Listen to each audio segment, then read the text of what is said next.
नमस्कार, आप सुन रहे हैं प्रजाहित।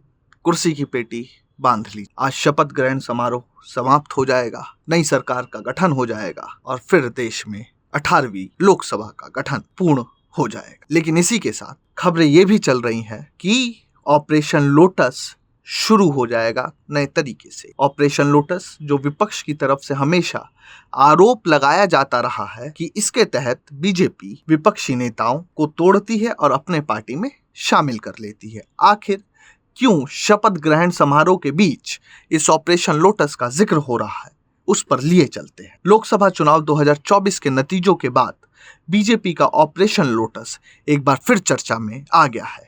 तमिलनाडु की शिवगंगा लोकसभा सीट से कांग्रेस सांसद कार्ति चिदम्बरम, जो पूर्व वित्त मंत्री पी चिदम्बरम के सुपुत्र हैं, उन्होंने दावा किया है कि बीजेपी का पहला ऑपरेशन लोटस YSRCP यानी लोटस, जो ऑपरेशन लोटस है वो युवजन श्रमिक रायथू कांग्रेस पार्टी पर होगा।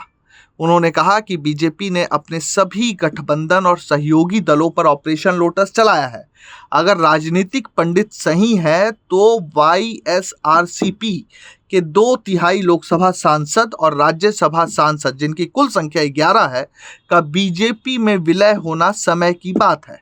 इधर इस बात की चर्चा शुरू हो गई है कि आंध्र प्रदेश में बीजेपी अपने ऑपरेशन लोटस को कब और कैसे शुरू करेगी। दरअसल कांग्रेस सांसद कार्ति चिदम्बरम का कहना है कि बीजेपी का ऑपरेशन लोटस YSRCP पर होगा। इससे पहले भी साल 2019 में तेलुगु देशम पार्टी के 6 में से 4 राज्यसभा सांसद बीजेपी में शामिल हो गए थे। आंध्र विधानसभा चुनाव में टीडीपी ने 135 सीटों पर जीत दर्ज की है। तेलुगु देशम पार्टी ने 135 सीटों पर जीत दर्ज की, जबकि जनसेना पार्टी को 21 सीटें, मौजूदा YSR कांग्रेस पार्टी को 11 सीटें और बीजेपी को 8 सीटें मिली। जहां आंध्र प्रदेश में 25 लोकसभा सीट है, जिसमें से टीडीपी ने 16 सीट पर जीत दर्ज की, जबकि जगन मोहन रेड्डी के नेतृत्व वाली सत्तारूढ़ युवजन श्रमिक रायथू कांग्रेस पार्टी को महज 4 सीटें मिली। जनसेना पार्टी को 2 सीटें मिली। इसके अलावा बीजेपी ने यहां पर 4 सीटों पर जीत दर्ज की है, जबकि कांग्रेस अपना खाता तक नहीं खोल पाई।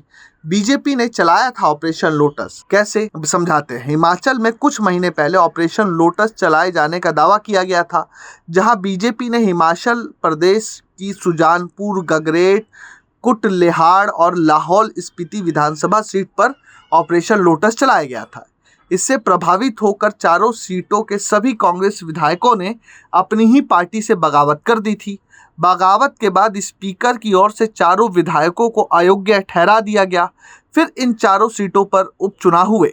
जब 4 जून को देश की 542 लोकसभा सीटों के साथ हिमाचल की 4 विधानसभा सीट पर हुए उपचुनाव के नतीजे सामने आए, जहां बगावत करने वाले चारों विधायकों को हार का सामना करना पड़ा, जबकि चारों सीटों पर कांग्रेस के प्रत्याशियों को जीत हासिल हुई। अब दर्शक को देखना है कि कार्ति चिदम्बरम के ऑपरेशन लोटस वाले दावे में कितना दम है।